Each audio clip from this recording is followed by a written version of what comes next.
ಯುವತಿ ಮೇಲೆ ಸಾಮೂಹಿಕ ಅತ್ಯಾಚಾರಕ್ಕೆ ಯತ್ನ ನಡೆದಿದೆ. ಭೇಟಿ ನೆಪದಲ್ಲಿ ಕರೆಸಿ 5ರಿಂದ ಅತ್ಯಾಚಾರ ಎಸಗುವುದಕ್ಕೆ ಪ್ರಯತ್ನ ನಡೆದಿದೆ.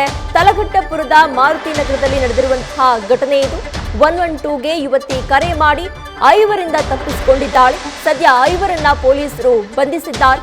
ಸೋಮಶೇಖರ್, ಅಂಬರೀಶ್ ಸೇರಿ 5ರನ್ನ ಪೊಲೀಸರು ಈ ಕೇಸ್ಗೆ ಸಂಬಂಧಪಟ್ಟಂತೆ ಅರೆಸ್ಟ್ ಮಾಡಿದ್ದಾರೆ.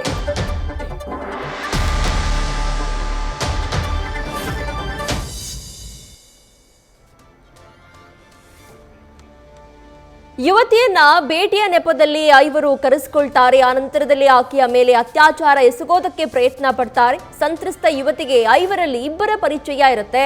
ದೇವನಹಳ್ಳಿ ಭಾಗದಲ್ಲಿ ವಾಸಿಸ್ತಾ ಇದ್ದು ಸಂತ್ರಸ್ತ ಯುವತಿ ಸೆಕ್ಯೂರಿಟಿ ಪ್ರೊವೈಡಿಂಗ್ ನಲ್ಲಿ ಸೋಮಶೇಖರ್ ಕೆಲಸ ಮಾಡ್ತಾ ಇದ್ದ. ಕಲಬುರಗಿ ಭಾಗದಿಂದ ಸ್ನೇಹಿತರು ಬಂದಿದ್ದಾರೆ ಅಂತ ಹೇಳಿ ಆತ ಹೇಳಿರ್ತಾನೆ. ಸ್ನೇಹಿತರು ಬಂದಿದ್ದಾರೆ ಅಂತ ಹೇಳಿ ಯುವತಿಯನ್ನ ಕರೆಸಿಕೊಂಡಿರ್ತಾನೆ. ಆ ಸ್ಥಳಕ್ಕೆ 5 ಗಂಟೆ ಸುಮಾರಿಗೆ A1 ಆರೋಪಿ ಏನಿದ್ದಾನೆ ಸೋಮಶೇಖರ್, ಆತ ಯುವತಿಯನ್ನ ಫೋನ್ ಮಾಡಿ ಕರೆಸಿಕೊಂಡಿರ್ತಾನೆ. 7 ಗಂಟೆಗೆ ರ್ಯಾಪಿಡೋದಲ್ಲಿ ಸ್ಥಳಕ್ಕೆ ಯುವತಿ ಬಂದಿರ್ತಾಳೆ. ಈ ವೇಳೆ ಎಲ್ಲರೂ ಸೇರಿ ಪಾರ್ಟಿ ಮಾಡ್ತಾ ಇದ್ರಂತೆ. ಅಂಬರೀಶ್ ಎಂಬಾತ ಯುವತಿ ಮೇಲೆ ಈ ಸಂದರ್ಭದಲ್ಲಿ ಮೊದಲು ಅತ್ಯಾಚಾರಕ್ಕೆ ಯತ್ನಿಸಿದ್ದಾನೆ. ಈ ವೇಳೆ ಕೂಡಲೇ ಎಚ್ಚೆತ್ತುಕೊಂಡಂತಹ ಯುವತಿ ಆರೋಪಿಗಳಿಂದ ಬಿಡಿಸಿಕೊಂಡು 112ಗೆ ಕರೆ ಮಾಡಿದ್ದಾಳೆ. ಸ್ಥಳಕ್ಕೆ ಕೂಡಲೇ ಪೊಲೀಸರು ಭೇಟಿ ಕೊಟ್ಟಿದ್ದಾರೆ. ಆ ಕ್ಷಣಕ್ಕೆ 5ರನ್ನು ಕೂಡ ಅರೆಸ್ಟ್ ಮಾಡಿದ್ದಾರೆ. ಯುವತಿಗೆ ಸದ್ಯ ವೈದ್ಯಕೀಯ ಪರೀಕ್ಷೆ ನಡೆಸಿ ಪ್ರಕರಣವನ್ನ ಪೊಲೀಸರು ದಾಖಲಿಸಿಕೊಂಡಿದ್ದಾರೆ.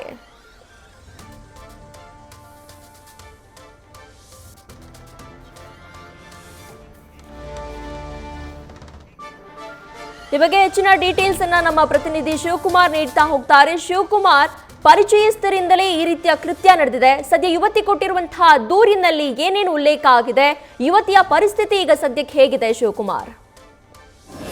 ತಲಘಟ್ಟಪುರದಲ್ಲಿ ದಾಖಲಾಗಿರುವಂತಹ ಅತ್ಯಾಚಾರ ಪ್ರಕರಣಕ್ಕೆ ಸಂಬಂಧಪಟ್ಟಂತೆ ತಲಘಟ್ಟಪುರ ಪೊಲೀಸರು ಒಟ್ಟು 5 ಜನ ಆರೋಪಿಗಳನ್ನ ಅರೆಸ್ಟ್ ಮಾಡಿರುವಂತದ್ದು. ಸೋಮಶೇಖರ್, ಅಂಬರೀಶ್ ಸೇರಿದಂತೆ ಒಟ್ಟು 5 ಜನ ಆರೋಪಿಗಳನ್ನ ಅರೆಸ್ಟ್ ಮಾಡಿದ್ದಾರೆ. ಪ್ರಕರಣದಲ್ಲಿ ಸೋಮಶೇಖರ್ A1 ಆರೋಪಿ ಆಗಿರ್ತಾನೆ. ಮೂಲತಃ ಕಲಬುರಗಿ ಮೂಲದವನು. ಈತ ಬೆಂಗಳೂರಿನಲ್ಲಿ ಸೆಕ್ಯೂರಿಟಿ ಸರ್ವಿಸ್ ಪ್ರೊವೈಡಿಂಗ್ ಕೆಲಸವನ್ನ ಮಾಡ್ತಿರ್ತಾನೆ. ಬೆಂಗಳೂರಿನ ಈ ಭಾಗದಲ್ಲಿ ಅಂದ್ರೆ ತಲಘಟ್ಟಪುರ ಪೊಲೀಸ್ ಠಾಣಾ ವ್ಯಾಪ್ತಿನಲ್ಲಿ ಬರುವಂತಹ ಮಾರುತಿ ನಗರದಲ್ಲಿ ವಾಸವಾಗಿರ್ತಾನೆ.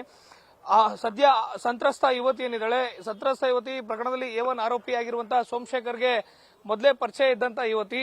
ಆಕೆಯನ್ನ ಕಳೆದ 3 ದಿನಗಳ ಹಿಂದೆ ಭೇಟಿಯಾಗೋಣ ಬಾ ಅಂತೇಳಿ ತಲಘಟ್ಟಪುರದ ಮಾರುತಿ ನಗರಕ್ಕೆ ಕರೆಸುವಂತ ಕೆಲಸವನ್ನ ಮಾಡ್ತಾನೆ. ಸ್ವತಃ ಆತನೇ ಯುವತಿಗೆ ಲೊಕೇಶನ್ ಅನ್ನು ಕೂಡ ಶೇರ್ ಮಾಡಿರ್ತಾನೆ. ಅದರಂತೆ ತನ್ನ ಸ್ನೇಹಿತ ಸೋಮಶೇಖರ್ನನ್ನ ಭೇಟಿ ಆಗ್ಲಿಕ್ಕೆ ಸಂತ್ರಸ್ತ ಯುವತಿ ತಲಘಟ್ಟಪುರದ ಮಾರುತಿ ನಗರಕ್ಕೆ ಬರುವಂತ ಸಂದರ್ಭದಲ್ಲಿ ಈತ ತನ್ನ ಸ್ನೇಹಿತರಿಗೂ ಕೂಡ ವಿಚಾರವನ್ನ ತಿಳಿಸಿರ್ತಾನೆ. ನನ್ನ ಗೆಳತಿ ಇಲ್ಲಿಗೆ ಬರುವಂತ ವಿಚಾರವನ್ನ ಆತ ತಿಳಿಸಿರುವಂತದ್ದು. ಅದರಂತೆ ಯುವತಿ ಬಂದಂತ ನಂತರದಲ್ಲಿ ಆರೋಪಿ ಸೋಮಶೇಖರ್, ಆತನ ಸ್ನೇಹಿತ ಅಂಬರೀಶ್ ಸೇರಿ ಒಟ್ಟು 5 ಜನ ಆಕೆ ಮೇಲೆ ಲೈಂಗಿಕ ದೌರ್ಜನ್ಯವನ್ನ ಎಸಗಲಿಕ್ಕೆ ಮುಂದಾಗಿರುವಂತದ್ದು. ಪ್ರಕರಣದಲ್ಲಿ 5ರ ಪೈಕಿ ಓರ್ವ ಆರೋಪಿ ಸೋಮಶೇಖರ್ ಆಕೆ ಮೇಲೆ ಅತ್ಯಾಚಾರವನ್ನ ಮಾಡಿದ್ರೆ ಉಳಿದ ಆರೋಪಿಗಳು ಕೂಡ ಸಹಕಾರ ಮಾಡಿದಂತ ಆರೋಪ ಅವರ ಮೇಲೆ ಕೇಳಿಬಂದಿರುವಂತದ್ದು. ಸದ್ಯ ಘಟನೆಗೆ ಸಂಬಂಧಪಟ್ಟಂತೆ ಅತ್ಯಾಚಾರ ಪ್ರಕರಣವನ್ನು ದಾಖಲು ಮಾಡಿಕೊಂಡಿರುವಂತಹ ತಲಘಟ್ಟಪುರ ಪೊಲೀಸರು ಸೋಮಶೇಖರ್, ಅಂಬರೀಶ್ ಸೇರಿದಂತೆ ಒಟ್ಟು 5 ಜನರನ್ನ ಅರೆಸ್ಟ್ ಮಾಡಿರುವಂತದ್ದು. ಸಂತ್ರಸ್ತ ಯುವತಿ ಕೊಟ್ಟಂತ ಹೇಳಿಕೆ ಆಧಾರದ ಮೇಲೆ ಅತ್ಯಾಚಾರ ಪ್ರಕರಣವನ್ನು ದಾಖಲು ಮಾಡಿಕೊಂಡು ತನಿಖೆಯನ್ನ ಮುಂದುವರಿಸಿರುವಂತದ್ದು.